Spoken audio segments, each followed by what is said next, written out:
El siguiente programa no contiene escenas de sexo ni violencia. Para los menores se recomienda la compañía de padres o adultos responsables.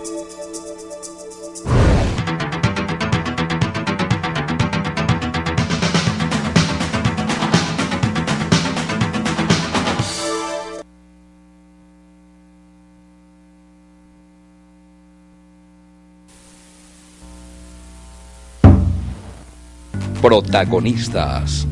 El programa que semana a semana resalta las obras de los protagonistas de nuestra región. Protagonistas.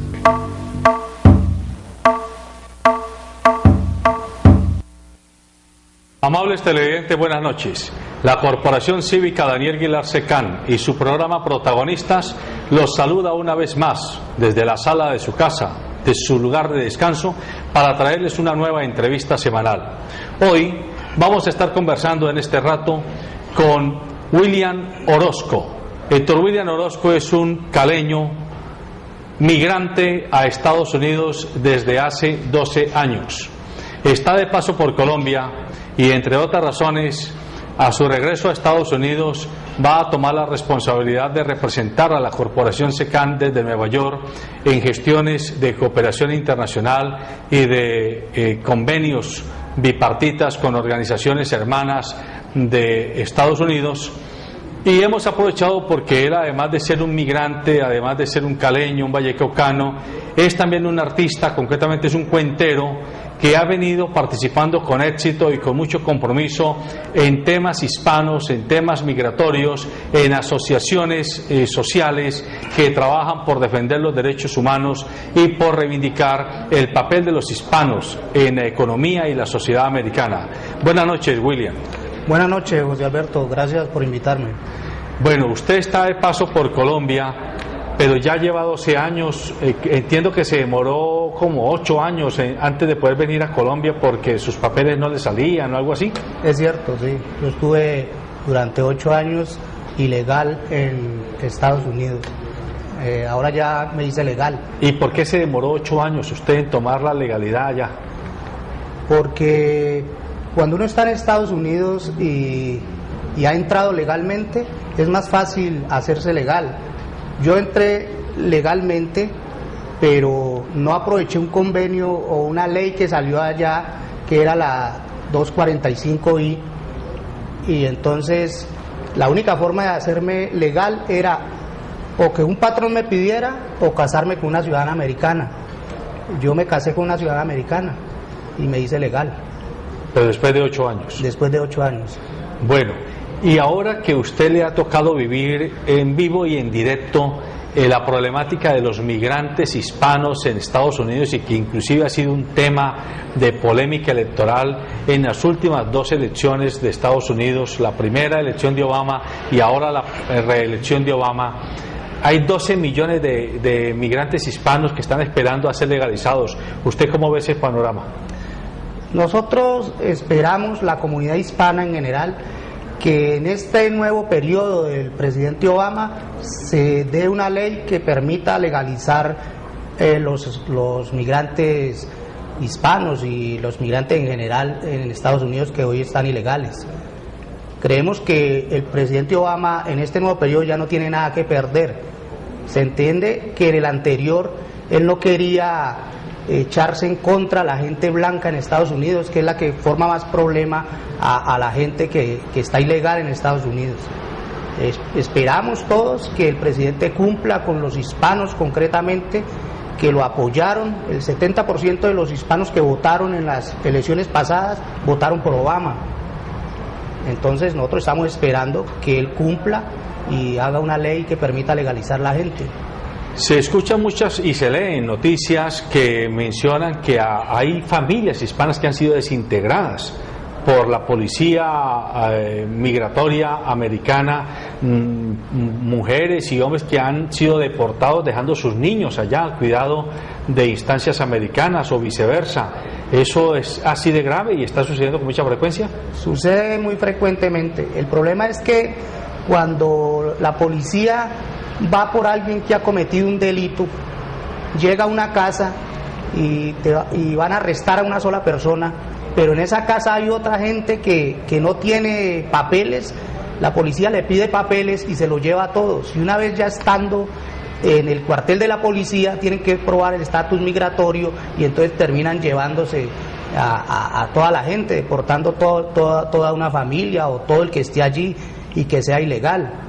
Han desintegrado mucha familia, porque sucede mucho que hay gente que ha llegado a Estados Unidos con hijos de 4 años, de 3 años, y esos muchachos son prácticamente americanos, se han criado allá, tienen las costumbres de los Estados Unidos, no hablan bien español, aunque lo entienden y lo pueden hablar. Entonces ese es un grave problema, porque cuando llegan a su país de donde nacieron, es gente que está totalmente desubicada, ¿sí? No reconoce su país porque no se crió en él. Y hay otra gente que llegó a Estados Unidos y no tenía familia, pero la tuvo allá, entonces tiene hijos americanos, y si los cometen una infracción o por algún caso de ley van a ser deportados. Esos niños americanos muchas veces quedan en organizaciones del gobierno que los protegen, entonces esa familia también se desintegra, aunque también tiene la opción de traerse a su país de origen. Ya.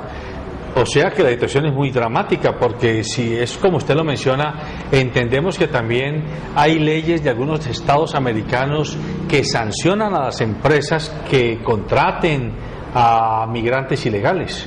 Sí, hay una ley que le exige a las empresas que verifique el estatus de legalidad del trabajador.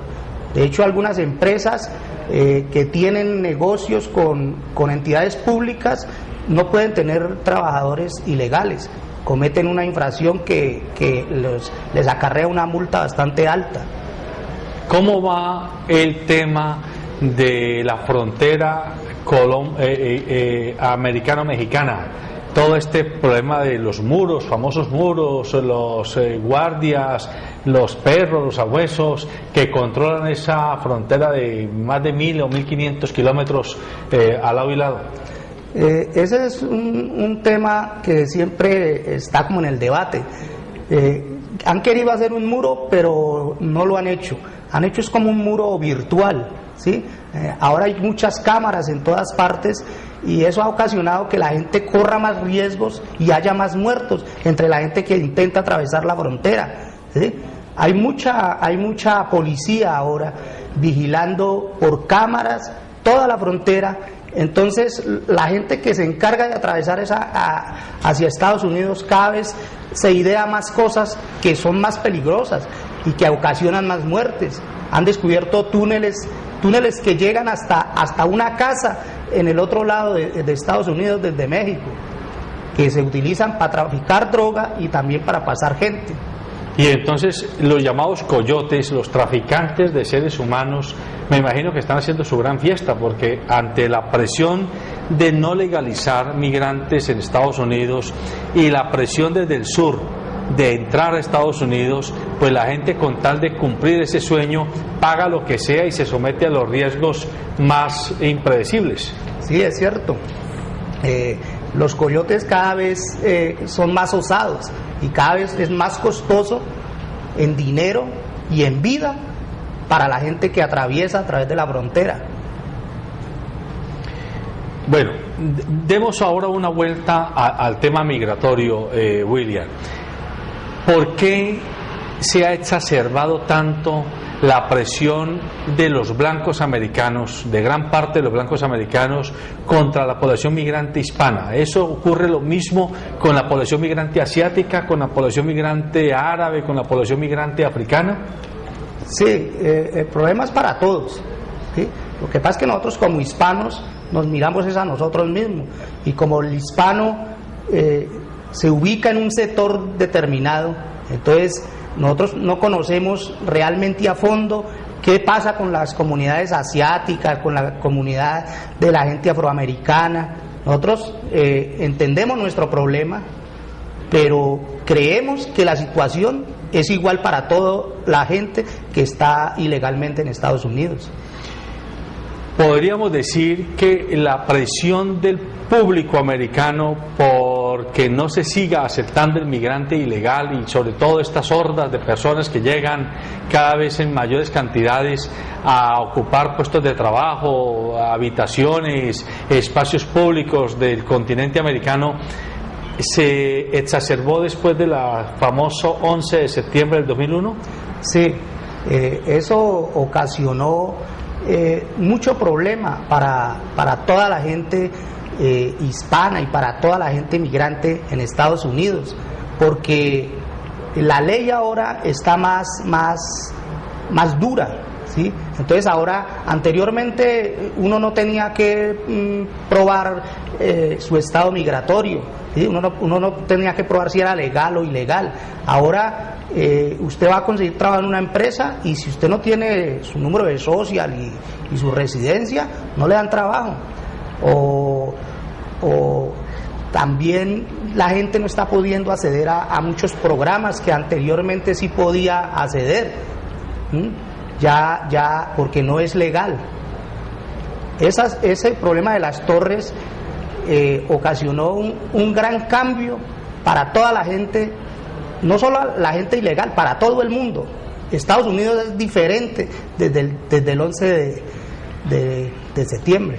Y al interior de la comunidad hispana, entendida como la comunidad que va desde Argentina hasta México, hay rivalidades entre grupos de nacionales, por ejemplo, los mexicanos con los colombianos, los cubanos con los puertorriqueños, con los guatemaltecos, etcétera. No hay una rivalidad, digamos, nos sentimos iguales, nos sabemos iguales, estamos en las mismas condiciones, los hispanos allá. Entonces la diferencia es tal vez la diferencia en fútbol o en cosas de ese tipo, pero diferencia de que un colombiano o un argentino o un peruano se sienta superior o inferior en condiciones allá, no, porque nosotros sabemos que las condiciones es la misma. Uno puede ser legal en Estados Unidos, pero no deja de ser hispano, no deja de ser diferente, y ellos, los que no los quieren, no dejan de mirarnos diferentes.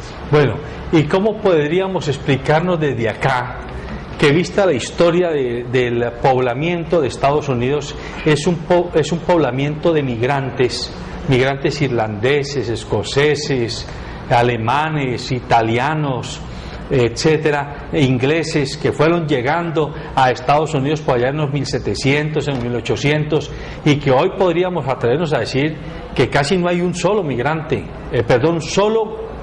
americano que pudiera decir que no tiene en su tercera, cuarta o quinta generación alguna raíz migratoria?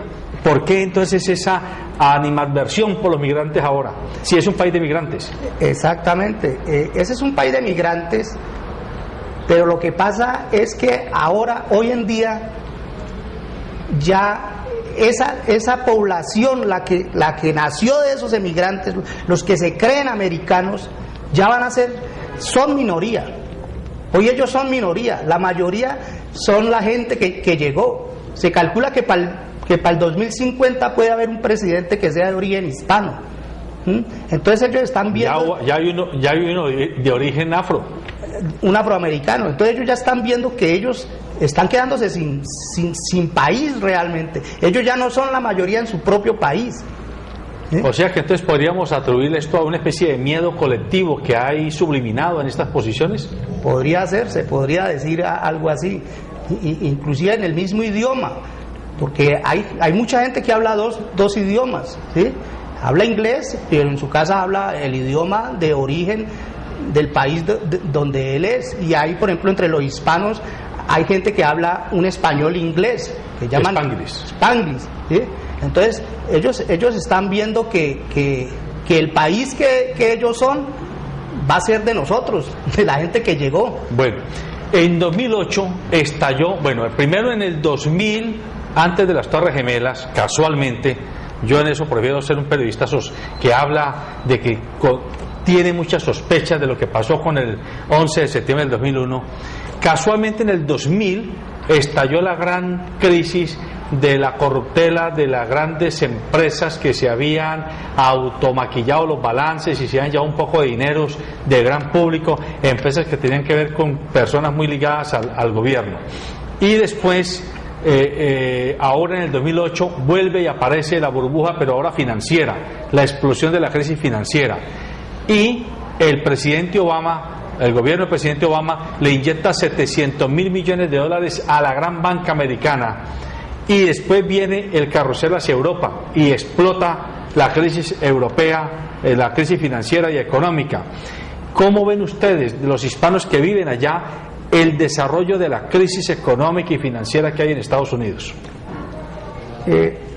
Uno la ve según donde esté, según en el sector donde uno esté. Cuando hay una crisis, usted sabe que en alguna parte hay alguien que está ganando de esa crisis, ¿sí? Por ejemplo, yo trabajo en una empresa que en la crisis se ha beneficiado, porque otras empresas de ese mismo sector quebraron. Entonces esta empresa cogió la clientela de esas empresas, compró máquinas de esas empresas, cogió trabajadores de esas empresas y hoy en día es más fuerte. Entonces yo, como trabajador de esa empresa, no estoy sintiendo la crisis que puede estar sintiendo el trabajador de la empresa que sí quebró. Sí, sí. Uno la ve según dónde esté uno. Pero digámoslo ya en el espectro general, en el ambiente, ¿qué se dice? ¿Qué comentan? Digo, desde la perspectiva de los hispanos, ¿hay futuro en Estados Unidos para los migrantes legales e ilegales? ¿O cada vez es menos promisorio pensar en irse a Estados Unidos como migrante? Como una persona que vive allá, yo creo que hay futuro, que sí es válido estar allá, que sí encuentra uno trabajo, que sí puede hacerse legal y que Estados Unidos sí ofrece oportunidades en lo educativo, en lo laboral, pero depende de la voluntad de uno, depende de qué grado de capacidad o qué actitud de triunfador usted tiene. Usted en Estados Unidos puede educarse. Por ejemplo, en Nueva York usted encuentra programas para aprender a hablar inglés gratuitos, cosa que no pasa en otras partes de ese país, y usted puede acceder a la educación, ¿sí? Si usted no triunfa en Estados Unidos, si usted no se educa en Estados Unidos, es porque usted no se esforzó, ¿sí? O sea, hay la oportunidad. Hay la oportunidad. Yo conozco así sea ilegal usted. Así sea usted ilegal, hay la oportunidad de que usted de alguna forma se haga legal, ¿sí? Hay la oportunidad de que usted se eduque. ¿Y la salud? Hay la oportunidad de que usted tenga salud. Se está complicando. Después del 11 de septiembre, precisamente, esas cosas como la salud y todo eso se empezaron a complicar. Pero si usted va a un hospital y usted es ilegal, allá lo atienden. ¿Y lo atienden bien? Y lo atienden bien, ¿sí? Lo curan. Pues no se van a poner a hacerle una cirugía estética ni nada de esas cosas, pero lo curan. La crisis, se ha hablado mucho de que en Estados Unidos hay una enorme crisis de vivienda, de sobreendeudamiento de los hogares, que cuando estaba la burbuja inmobiliaria, entonces los bancos le prestaban plata y la gente se endeudaba, cogía un apartamento, le prestaban plata para que lo amoblara, y ahora la deuda ha sido muy creciente y no tienen con qué pagar. ¿Eso qué tan cierto es? Eso es cierto. Hubo las financieras, los bancos le prestaron dinero a gente con unos intereses que son muy altos y que hoy ya no pueden cubrir. Y sin suficientes ingresos. Y sin suficientes ingresos. Entonces esa gente ha perdido ese dinero, ha perdido sus casas, y eso ha ocasionado pues que mucha gente quede sin vivienda, pero también esa crisis también ha ocasionado que hoy en día sea fácil comprar una vivienda, ¿sí? Sea más, usted tiene algún dinero, ahora dicen los que saben que es tiempo de comprar una casa. Ya, bueno, de Estados Unidos se ha hablado mucho como referente cultural para América Latina y para el mundo en general, desde el punto de vista del cine, de las artes plásticas, desde el punto de vista de deportes como el béisbol, por ejemplo, pero también habría que pensar, ¿es Estados Unidos realmente un referente cultural globalizador, o está perdiendo también espacios de protagonismo ante los referentes globalizadores de la India, de China, de los propios países árabes, que cada vez tiene más presencia. Por ejemplo, en la China tenemos al Hollywood de Bombay, sí, de Nueva Delhi. Allá en la India se está haciendo cine como se hace en Los Ángeles. ¿Qué se percibe? ¿Hay preeminencia todavía cultural de la industria cultural de Estados Unidos, o cada vez hay más presencia de otros países en la industria cultural? Hay cada vez más presencia de otros países en esa industria, pero yo diría que sigue siendo Estados Unidos el referente en esa industria, en lo cultural. Y diría que en Nueva York, sobre todo, es donde todo artista espera triunfar y puede triunfar, ¿sí? En la capital del mundo. En la capital del mundo usted le puede sonar la flauta. Usted en Nueva York, si es un artista y es bueno, usted puede triunfar si usted encuentra la oportunidad, pero tiene que buscarla, ¿sí? Bueno, entonces comencemos por hablando de ese tema. Usted hace parte de colectivos culturales en Nueva York, donde usted vive, y entiendo que usted se desempeña como cuentero, y a usted lo llaman a veladas artísticas donde participan poetas, cuenteros, músicos, etcétera. ¿Cómo ha sido ese trasegar? ¿Cómo ha sido esta experiencia suya? ¿Usted era cuentero en Colombia? ¿Cómo se dio a conocer en Estados Unidos? ¿Qué tipo de vinculaciones tiene como migrante que es? Yo he sido cuentero desde joven, he contado historias, y cuando llegué a Estados Unidos pues traté de buscar el espacio donde pudiera yo acceder a la cultura, y encontré organizaciones como Momentos, la IA Internacional, que amablemente pues me invitaron a participar en eventos que ellos organizan para recoger fondos y para darle espacio al hispano para que se exprese culturalmente. ¿Y cuál es su participación en concreto? ¿Usted qué hace? Yo voy y cuento cuentos. Pero cuando decimos cuento cuentos, me interesa que lo defina muy claramente, porque a ver, aquí en Colombia hay un programa que se llama Los Cuentachistes. Entonces, usted no es contador de chistes, no, usted es contador de historias. Yo soy narrador oral. Narrador oral. Yo cuento historias, yo hago algo de poesía, yo escribo poemas y escribo cuentos cortos, pero generalmente cuento cuentos de la literatura universal. O me leo un libro y lo trato de contar de 105 minutos. ¿Y tiene alguna historia corta que pueda contar aquí al aire? Pues... Asúmase que aquí tiene un auditorio que lo está observando, a ver. Es la historia de una mujer. Esta mujer llega a su casa, abre la puerta, entra, se quita el abrigo y lo cuelga. Al verla entrar, él la miró, pero ella lo miró y le dijo: mire, hoy déjeme en paz, que hoy lo único que yo quiero es dormir. Él se retiró, ella prosiguió hacia la pieza, se quitó los tacones 36, se empezó a quitar el maquillaje, se quitó la blusa, y apenas él la vio así, con la espalda desnuda, no pudo resistirse, se acercó a ella, pero ella lo miró y le dijo: mire, se lo dije, hoy déjeme en paz, que hoy lo único que yo quiero es dormir. Él se retiró, ella procedió a quitarse la falda, se quedó en ropa interior, se sobó los pies, se sentó en la cama, luego se acostó, y al verla así, él no se resistió y fue a susurrarle aquella vieja canción que siempre él le susurraba al oído. Pero ella lo miró y le dijo: mire, hoy déjeme en paz, que yo lo único que hoy quiero es dormir. Ella asumió una posición fetal y empezó a dormir, pero él se atrevió a rozarle la espalda con las manos, y ella se levantó furiosa y le dijo: mire, hoy déjeme en paz, que hoy yo no quiero sino dormir. Ella volvió a cobijarse, sin embargo él no se resistió, llegó hasta ella, y esta vez esa mujer no aguantó más, cogió la cobija, se volteó, lo arropó con ella y lo apretó fuertemente, y no levantó las manos hasta que no tuvo la absoluta certeza de que él estaba muerto.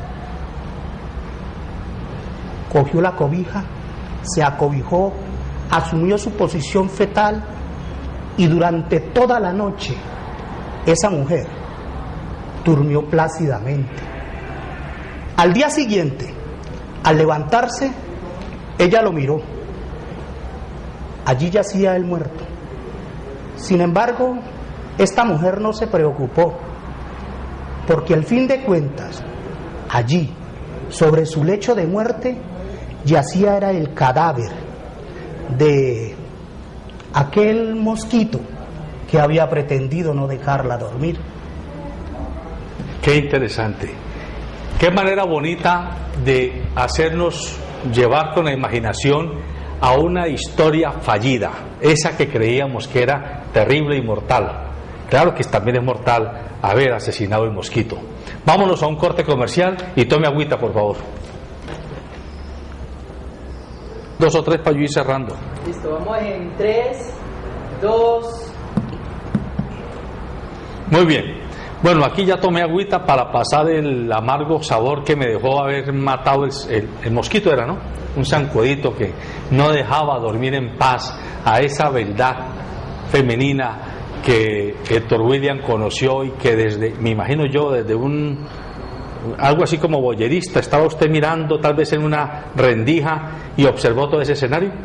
No, realmente es una historia que le escuché a una mujer hace por ahí unos 12 años en un evento que se llamaba Que iban los hombres, ellas cuentan. Ella dijo ese día que ella se la había escuchado a un cubano y yo realmente no sé, a través de los años la historia se ha ido modificando. El cuento, José Alberto, se modifica cada vez que lo contás. Claro, porque es parte de tu creatividad, sí, y de tu histrionismo, la capacidad de irle dando otros tonos, otros giros idiomáticos y también otros giros a la imaginación. Exacto, sí. Bueno, y entonces ustedes se juntan allá en Nueva York, ¿en qué tipo de sitios? ¿En bibliotecas públicas, universidades, parques? Cuéntenos un poco cómo hacen los artistas hispanos para irse mostrando en ese escenario. Hay organizaciones que tienen sus propias sedes y organizan sus eventos en esas sedes. Hay otras organizaciones que organizan esos eventos en sitios públicos que piden prestados, ¿sí? Y hay otras organizaciones que los organizan, decir, una especie como de bares, ¿sí? Entonces la gente va allí, toma su licor, uno se presenta y me imagino que ellos cuadran con ese bar un porcentaje por la noche del consumo. Ya. Las bibliotecas públicas también organizan eventos. Todos los sábados hay eventos en las bibliotecas públicas. Por ejemplo, en la biblioteca a la que yo asisto regularmente, que es una biblioteca en Main Street, todos los sábados tiene un evento cultural gratuito y de diferente tipo de culturas, china, hispanas, de todo hay allá. Uno va, usted puede ir, decir, vea, yo hago esto, y si a ellos les gusta, ellos lo presentan a usted y le pagan. Ah, sí, ustedes les pagan algunos dolaritos. Algunas organizaciones te dan algo, hay otras organizaciones que no te dan nada, pero te dejan contar que ya es un cuento, ¿no? ¿Alguna vez te ha ocurrido que algún medio de comunicación te haya entrevistado, te haya publicado algún cuento, alguna poesía? Hubo un periódico, no me acuerdo cómo se llama, organización, que publicó dos poemas que yo escribí. Los publicó y yo también a veces yo le hago entrevistas a gente para una cadena radial por internet que tiene Jairo Duque, un colombiano que vive en Estados Unidos. Yo, por ejemplo, entrevisté a Moncayo, el caminador colombiano que caminó por su hijo. Yo colaboro con Jairo Duque en ese tipo de cosas. Bueno, aunque usted no está en el mundo económico muy ligado, ¿cómo están viviendo o qué percepción tienen en Estados Unidos de los tratados de libre comercio que se están firmando con países de América Latina como Colombia, Perú? Esto lo digo porque, por ejemplo, el caso colombiano nos demoramos 8 o 10 años en firmar el Tratado de Libre Comercio, y muchas de las razones que se argumentaron, además de las puramente técnicas y financieras, eran las de los sindicatos americanos, exigiendo que se demostrara por parte del gobierno colombiano que aquí no se hacía dumping laboral, o sea que aquí se contrataba con todas las de la ley para garantizar que la competencia de los productos que iban a entrar a Estados Unidos no iba con ventaja, porque aquí se pagaba menos o se explotaba o se sobreexplotaba la mano de obra. ¿Conoce algo de esa situación usted? Yo realmente no entiendo mucho de economía, pero lo que yo entiendo es que con el Tratado de Libre Comercio hay alguna gente que se va a perjudicar, ¿sí? Porque en Estados Unidos, por ejemplo, un agricultor tiene un subsidio, un agricultor tiene la ventaja de que no le van a saltar el producto en carretera, tiene la carretera, tiene garantías del gobierno, tiene subsidios, tiene el puerto, ¿sí? Y contra un agricultor colombiano que está en una montaña, que no tiene la carretera, que no tiene el subsidio, y que en medio de la carretera lo pueda asaltar la guerrilla, los paramilitares o los traficantes, la delincuencia común.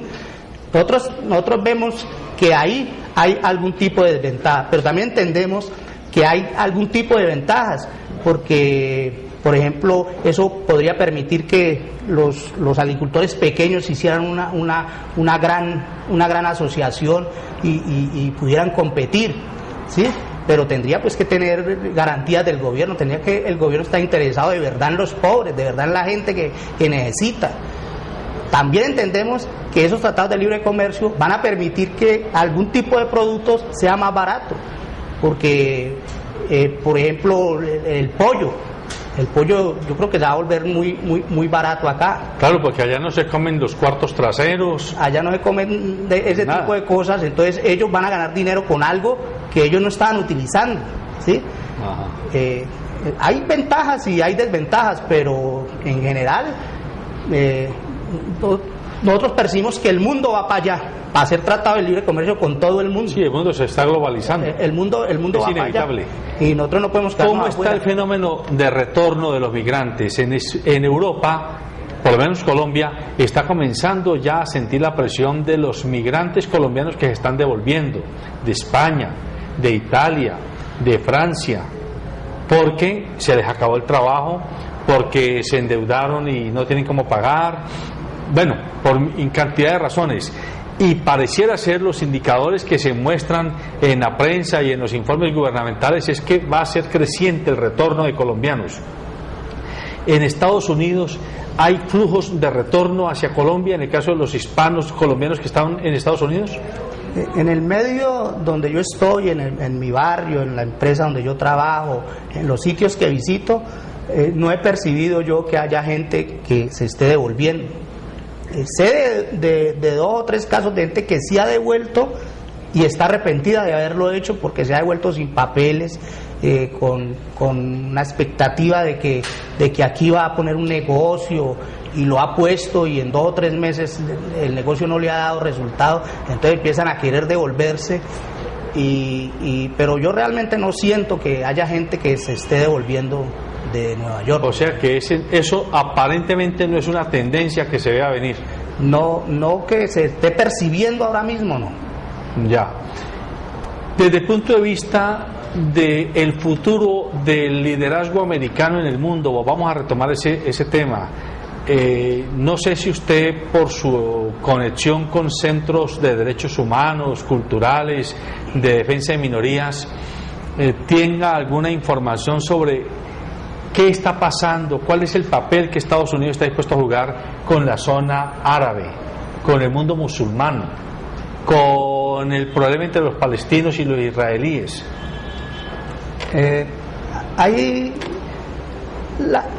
Estados Unidos apoya incondicionalmente a Israel, ¿sí? Y juega para Israel, ¿sí?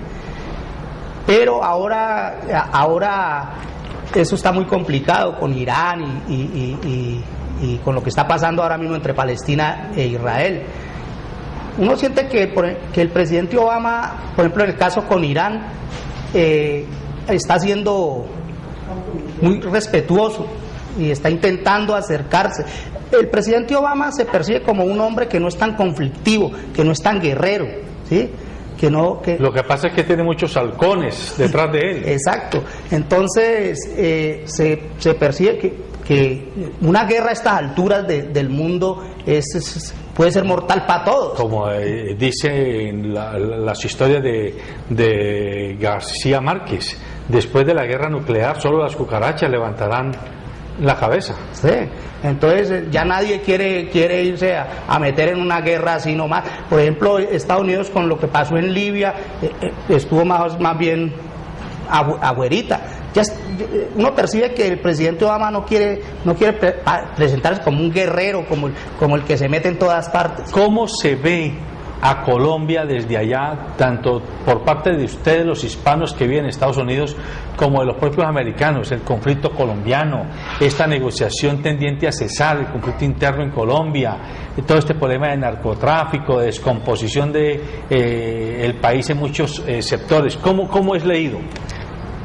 Hay cosas que sorprenden mucho a la gente. Cuando yo llegué a Estados Unidos en el 2000, había pasado que la guerrilla le había puesto un collar de bomba, un collar a una señora. Y le había explotado. Claro. Y yo llegué a Estados Unidos y trabajé en un restaurante. Ahí trabajaban varios hispanos. Y un dominicano me decía a mí que él no podía creer que eso pasara, que él creía que eso era mentira.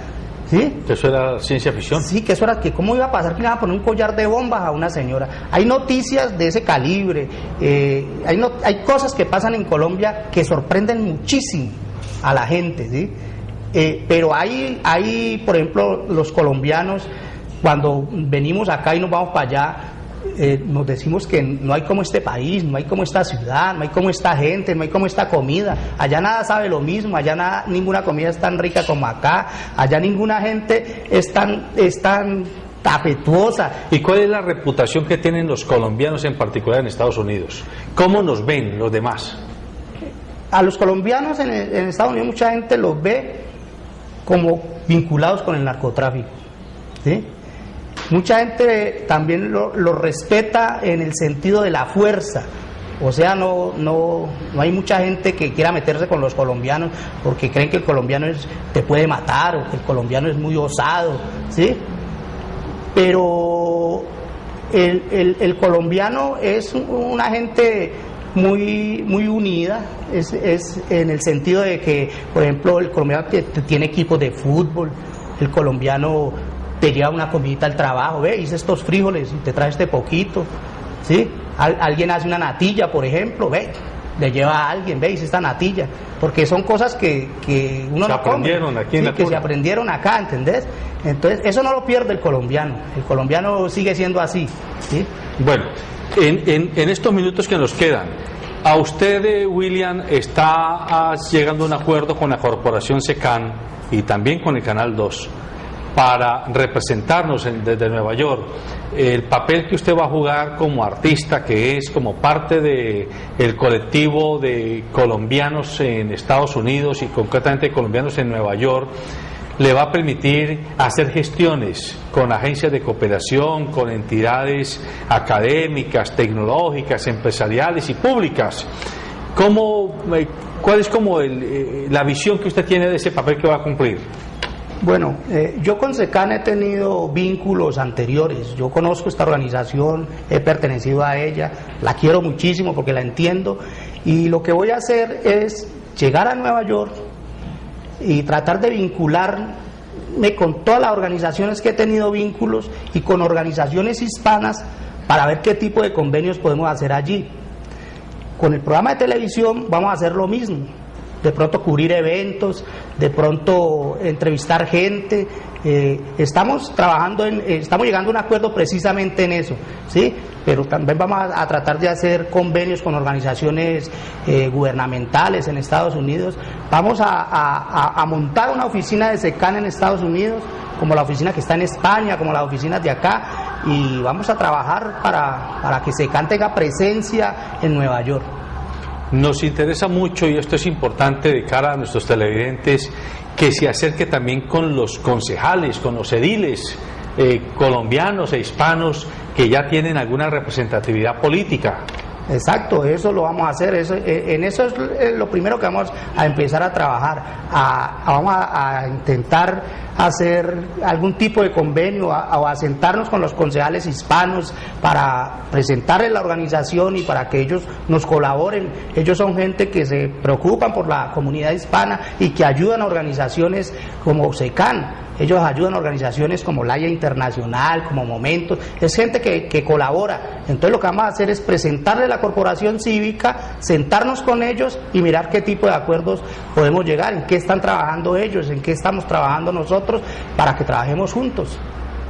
Y también es muy importante que de cara a los años venideros podamos estar invitando no solo a americanos, también migrantes hispanos que vengan aquí porque tengan experiencias notables. Por ejemplo, tenemos un bonaerense, a mí me gusta, ya saben los televidentes, hablar con frecuencia de él, Raúl Cuero, un científico de Buenaventura, un muchachito pobre que se crió con muchas dificultades y hoy es uno de los científicos más brillantes que tiene la NASA. Tiene más de 30 invenciones patentadas. Ese hombre habla de la creatividad. Hombres como esos, mujeres latinas, que vengan a demostrarnos, como usted lo decía, que cuando uno llegue y si tiene alma de triunfador, coraje de triunfador, uno puede salir, hablando bien de su país. Sí, eso lo vamos a hacer. Eso que usted acaba de decir es bien importante, hablar bien del país, no salir a otra parte a mostrar lo que es malo. Hay que mostrar lo que es bueno, lo que tenemos para mostrar. Eso es lo que hay que mostrar, eso es lo que hay que decir en otras partes.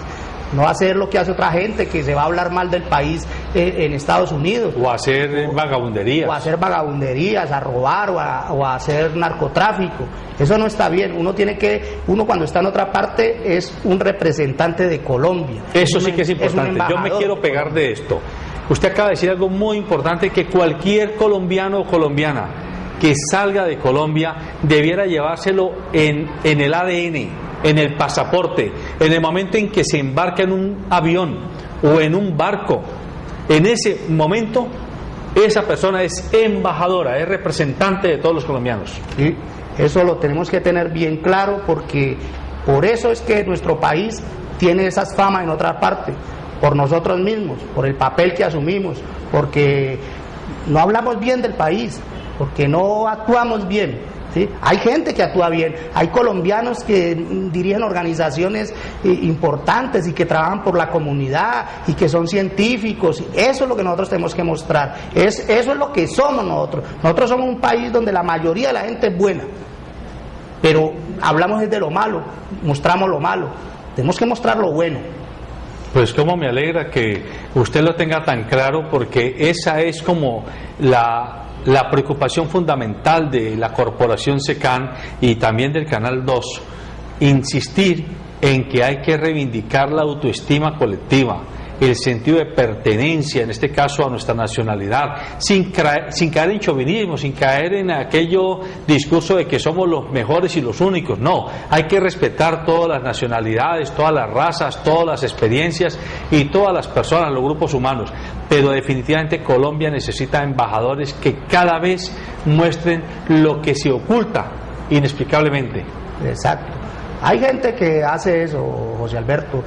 Yo conozco una señora, Ana González, que ella, por ejemplo, de sus propios recursos y buscándolos con las uñas, ella tiene un grupo de muchachos que han nacido allá, algunos, y que no tendrían por qué saber, por ejemplo, de la cumbia, del baile autóctono de nosotros, y ella a través de ese grupo se ha encargado.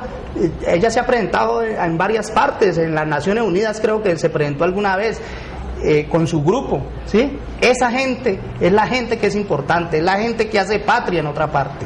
Bueno, muy bien, amables televidentes, el tiempo se nos ha acabado.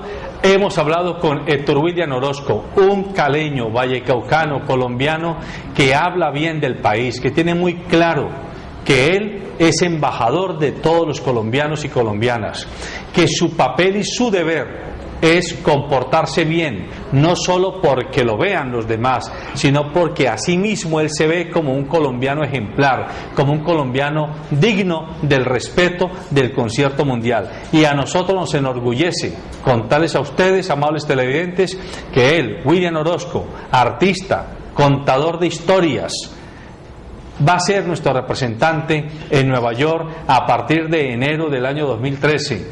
Va a tener la responsabilidad de llevar la representación institucional de la Corporación Cívica Daniel Guilar Secán y del Canal 2, el canal de nuestra gente. Buenas noches.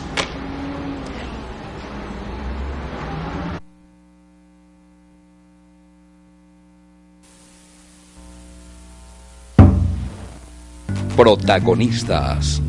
El programa que semana a semana resalta las obras de los protagonistas de nuestra región. Protagonistas.